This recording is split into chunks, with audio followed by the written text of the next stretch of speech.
All right, good to see you again. This is ARIRANG News coming to you live from Seoul. I'm Laah Hyun-kyung. Our top story this afternoon, despite a threat by hackers, Christmas Day came and went without any major disruptions. Korea's state-run nuclear power plant operator is still on high alert, though. The hackers are not posting any tweets either for 3 days now. Hyun-bin has our top story. The government and nuclear plant operators remain on high alert, with a hacker possibly linked to North Korea, threatening to disrupt operations at nuclear facilities in the nation. Suspicions about North Korea's involvement arose as prosecutors confirmed that the hacker had been using IP addresses in Shenyeng, China, which is used as a base by an unknown number of North Korean hackers. But when asked about Pyongyang's possible involvement, the investigation team declined to confirm nor deny. Korea has requested judicial assistance from the Chinese government to help conduct an investigation into the IP addresses. China has not yet responded to the request. At the state-run Korea Hydro and Nuclear Power Corporation, no signs have been found of any system being compromised. But officials say they will remain in state of emergency until 8 a.m. local time on Saturday. The suspected hacker threatened to release over 100,000 pages of data on the nation's nuclear power plants and conduct a second wave of cyber attacks, unless the Kwori 1, Kwori 3, and Worsung 3 nuclear reactors were shut down for 3 months, starting on Christmas Day. Scores of documents, including blueprints and internal information on some facilities, have already been leaked on 5 different occasions since last Monday.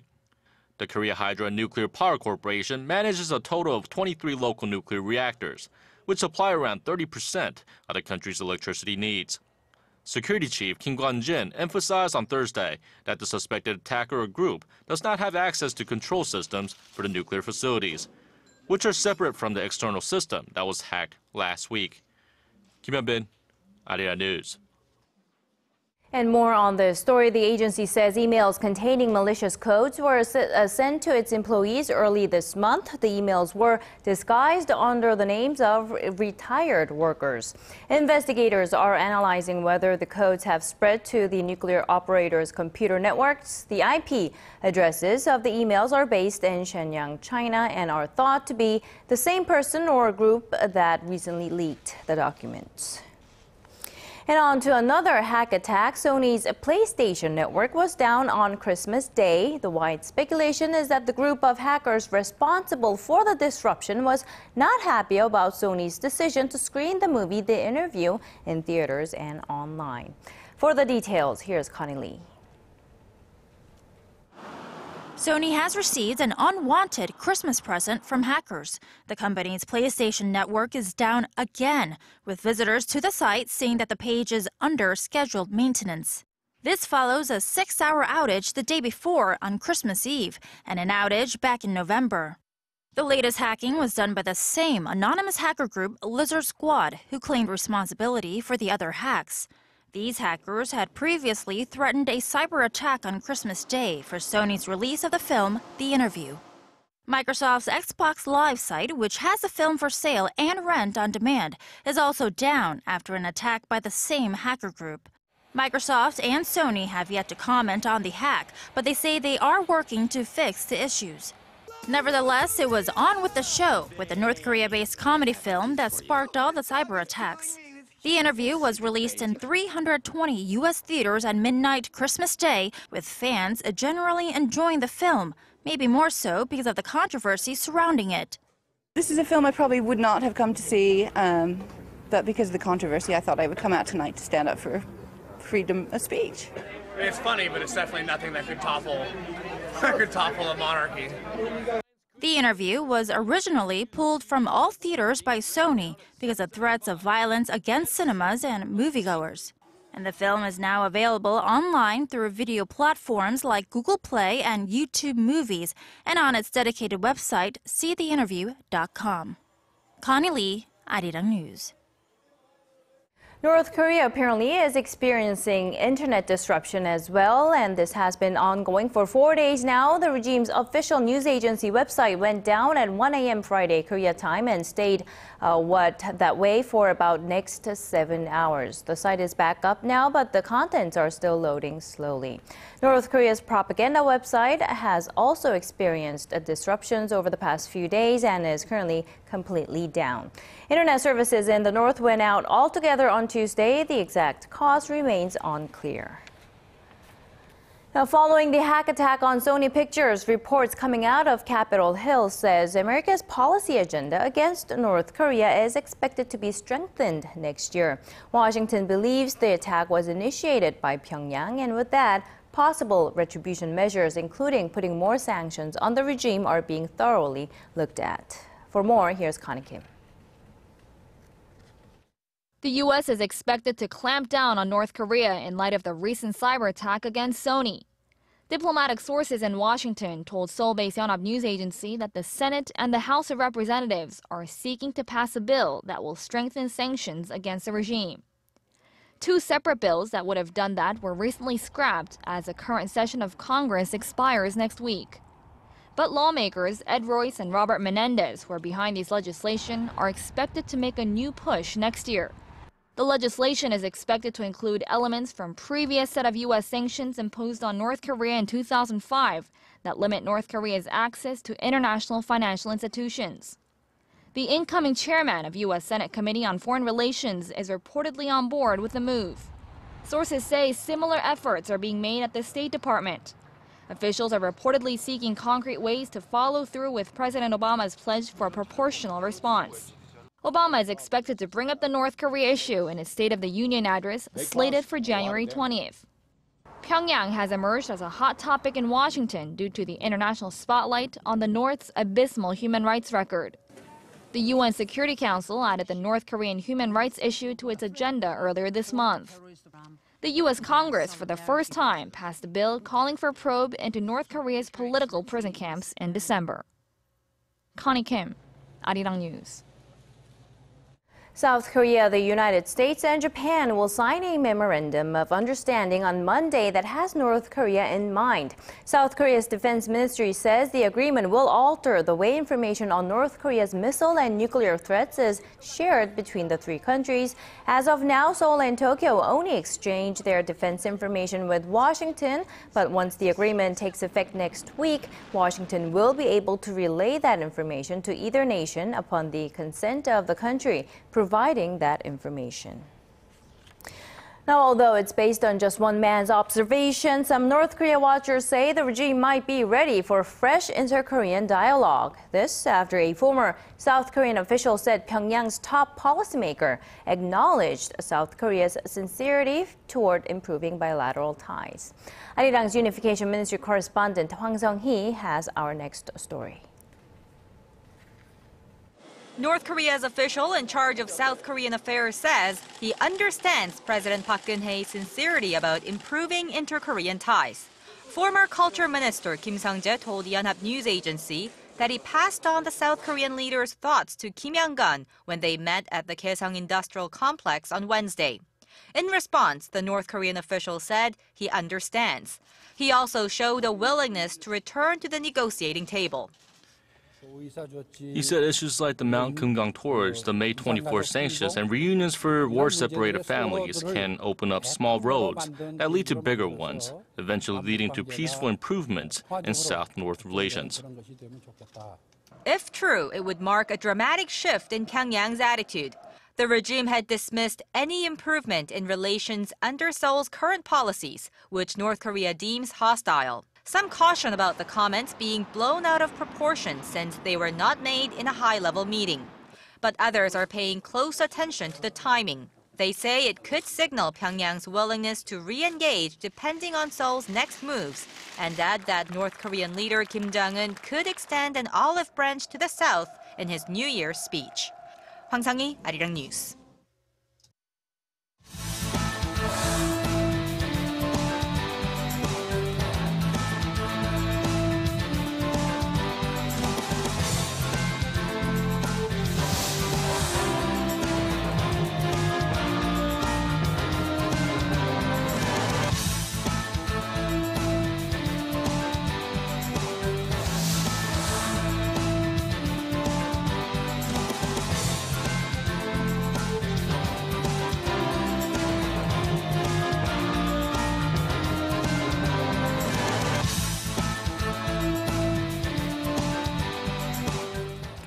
Come next year, large companies here in Korea will be pressed to start spending their large cash reserves. If 80% of their after-tax income is not spent on either paying employees or shareholders or on investments, they will face an additional tax. For this story, here's Hwang Ji-hye. The Korean government has finalized its tax scheme to encourage conglomerates to play a greater role in bolstering domestic demand. The finance ministry says that from next year, local manufacturers with equity capital of more than 50 billion won, or roughly $45 million, will have to spend 80% of their earnings after taxes on investments, raising wages, or paying out dividends. Otherwise, the companies will have to pay a 10% tax for the portion that falls short of the 80% mark. But companies in the service sector that spend less on facilities investment will only have to spend 30% of their after-tax income on wage and dividend payments. The new tax scheme is a temporary plan that will apply to business results for 2015 through 2017. It's aimed at boosting investment and revitalizing sluggish domestic demand during the current Park Geun-hye administration. The government expects more than 3,000 large companies and their sister companies to be affected by the plan. The plan comes as criticism mounts over large companies sitting on excessive cash reserves. Korean companies are notorious for paying out some of the lowest dividends in the world. Hwang Ji-hye, ARIRANG News. The government's plan to make religious groups pay taxes on their earnings has been postponed by 1 year to 2016. But given the time frame, some worry that the plan will never materialize. Park Ji-won explains. The Korean government's attempt to impose tax on the earnings of clergy members will be delayed for 1 more year. The government was originally scheduled to start levying taxes on the nation's clergy members, like priests and monks, from the start of next year, which is less than a week away. But the finance ministry now says a tax on clergy earnings will start from January 2016. The ruling Saenuri Party had been asking for an even longer delay, reflecting demands made by some protestant ministers. The ministry said it has decided to delay its plans for 1 more year only out of consideration that some religious groups are willing to voluntarily pay tax. We want to pay tax as we live a life of honorary poverty and hope. We'll attempt to restore the essence of the clergy members. The Catholic Church in Korea has already been paying income tax voluntarily since 1994, and Buddhist sectors in the nation are supporting the taxation. However, considering local elections are locked in for 2016 and a presidential election is set for the following year, some are concerned the January 2016 start date could be pushed back. Members of the clergy in Korea have enjoyed tax-exempt status since 1948. Park Ji-won, ARIRANG News. Despite the government's pledge to recruit employees regardless of their educational background, it seems that it's going to be tougher for high school graduates to find jobs at government offices next year. Data released by the Finance Ministry shows that the number of jobs that will be offered to high school graduates in 2015 stands at slightly over 1,700. That's 11% lower than this year and merely 10% of the total number of recruits by government offices next year. Experts attribute the decline to the Park Geun-hye administration's focus on increasing part-time positions with flexible working hours. Now, commercial banks in Korea are planning to reduce their number of branches. The prolonged low interest rate and widespread use of mobile and online banking services have made the downsizing even more inevitable. Lee Ji-yoon reports. The recent launch of Daum Kakao's mobile money transfer service has prompted other tech firms to enter the race, and that spells potential trouble for the local banking sector. Prolonged low interest rates have made the situation even worse, with banks turning in some of their lowest performances in the recent years. 10% of branches are experiencing deficits, while banks' overall net profit has shrunk to 1/3 what it was 6 years ago. Around 90% of users who transfer money and check their balances use either mobile and online banking services or go to the automated teller machines rather than visit the bank in person. As this has been the case, banks have been forced to shut down more of their branches. Nonghyab is phasing out 34 branches, Kookmin Bank 18 and Shinhan Bank 6. The downsizing or merger of branches has become an unavoidable solution. Banks need to strategize their profit system or seek other options like refining their banking services. With the trend expected to continue for the time being, experts predict a huge wave of restructuring to hit the local banking sector next year. They warn that the closing of bank branches may be just the tip of an iceberg for what's to come. Lee Ji-yoon, ARIRANG News. Korean companies had one of their worst third-quarter sales performance in years, mainly due to the strengthening of the Korean currency. The Bank of Korea says the combined sales of nearly 1,700 companies dropped by more than 3% during the July to September period from the same period last year. Now, it's the second straight quarter of sales contraction, and in particular, total sales in the manufacturing sector dropped by more than 5% from the same period last year to the lowest level since 2009. And over in Russia, President Vladimir Putin has taken a rather drastic measure to try and boost his country's ailing economy. Speaking in a government meeting on Thursday, Putin said he had decided to scrap New Year's holiday vacation for cabinet ministers. The move comes as the country is being battered by low oil prices and Western sanctions, with the ruble falling sharply over the recent period. Also, in an unprecedented way, Putin admitted that the current economic slowdown was not only caused by external factors, but also by internal problems and mistakes made by the government. And in a bid to stabilize the situation in the domestic grain market, the Russian government said it will impose a 15% duty on wheat exports starting in February next year. Bringing you the fresh updates from stories breaking in Korea and abroad. We give you a bigger and better picture of the world. Join Laah Hyun-kyung live from Seoul. Every weekday, only on ARIRANG.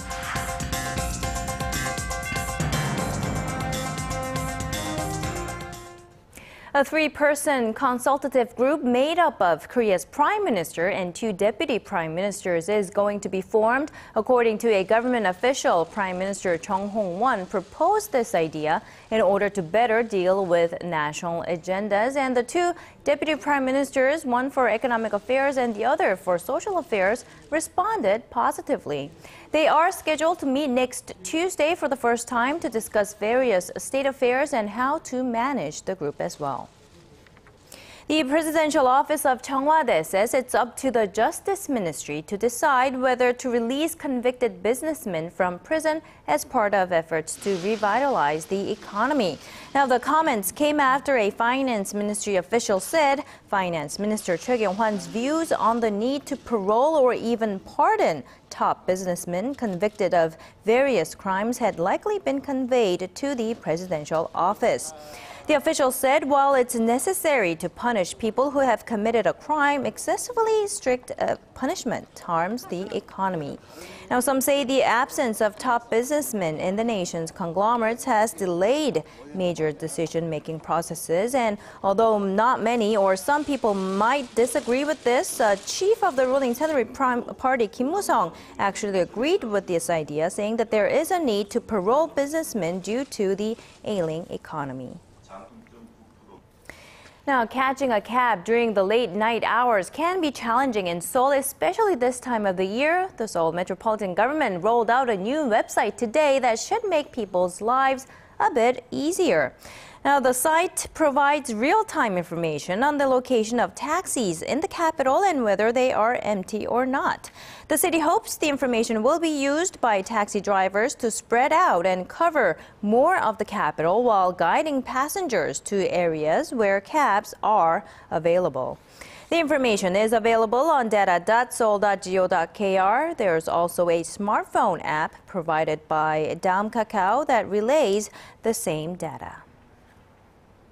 And shifting gears a bit here, researchers in the U.S. have developed a set of robotic arms that are controlled by the mind of the amputee patient wearing them. Kwon So-ah has more on this story. Robotic arms for amputee patients may sound like something from a science fiction movie, but it is now a reality thanks to a group of U.S. scientists.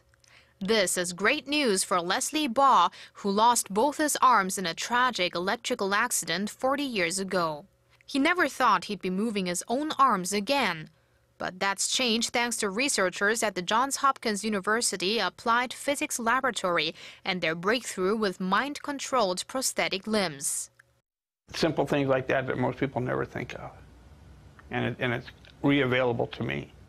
Researchers say the neurally controlled arms are hooked up to existing nerves and designed to move freely, almost matching the range of movement of a natural limb. Advanced algorithm that really looks at high-density electrode arrays on the chest muscles, which we've reinnervated, that looks at the almost signature symphony of muscle activity information, and we take that information and translate that to actual movements within a prosthetic. Scientists believe this is just the beginning for future developments in the field and expect phenomenal advancements over the next 5 to 10 years. It's not just the accomplishment, but the opening of frontiers and realizing that there's so much more to learn. The research is called Revolutionizing Prosthetics Program and is funded by the Defense Advanced Research Projects Agency. Kwon So-ah, ARIRANG News.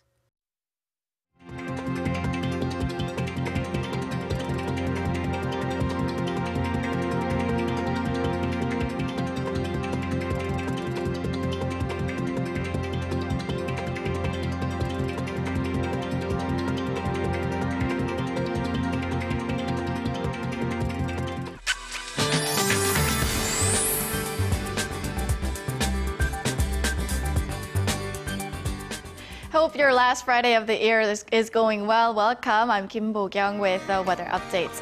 We kicked off the morning with brisk cold conditions, and a cold wave watch has been issued for parts of Gyeonggi-do and Gangwon-do provinces.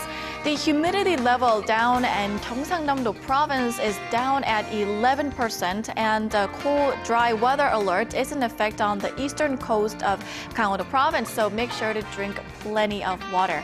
At the moment, temperatures are back to the seasonal average range in most regions under clear skies due to a high pressure front from China. Well, it looks like moderate winter weather will greet us through the end of the week, so conditions will be comfortable for spending time outdoors on this last weekend of the year. However, keep in mind that unpredictable conditions are set for next week with showers and snow. Plus, a cold snap is expected on New Year's Day. On to the readings. Seoul peaks at 3, Daegu and Gwangju 6, Busan remains warmer at 7. On to other regions. Jeju reaches 8, Dokdo hits 4, Kumgang dips to -4. Those are all the updates we're following at this hour, and here's a look at the international weather.